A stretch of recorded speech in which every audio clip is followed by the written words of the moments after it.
केंद्र आणि महाराष्ट्र सरकारच्या समन्वयातून महाराष्ट्रात 4714 घरांमध्ये सौर ऊर्जा वापरली जाते।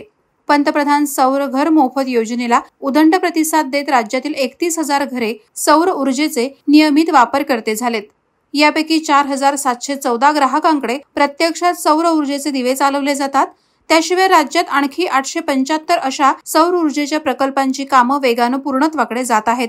प्रत्येक घराच्या छतावर 1 ते 3 किलोवॅट क्षमतेच्या सौर ऊर्जा निर्मितीसाठी दर महिन्याला सुमारे 120 ते 360 युनिट पर्यंत मोफत वीज उपलब्ध होत आहे। या योजनेअंतर्गत 1 किलोसाठी 30,000 रुपयांचे अनुदान मिळते। 2 किलोवॅट विजेसाठी 60,000 तर 3 किलोवॅट विजेसाठी 78,000 रुपयांचे अनुदान मिळते। यासाठी विविध बँकांकडून सवलतीच्या दरात कर्जाची सोय उपलब्ध करून दिली आहे। अशा सौर ऊर्जा प्रकल्पातून 25 वर्ष मोफत वीज मिळणार आहे। पंतप्रधान सौर ऊर्जा योजनेच्या माध्यमातून गावखेड्यातील घरं उजळून निघाली आहेत। पंतप्रधान सूर्यघर योजनेला जनतेचा उत्तम प्रतिसाद मिळत आहे।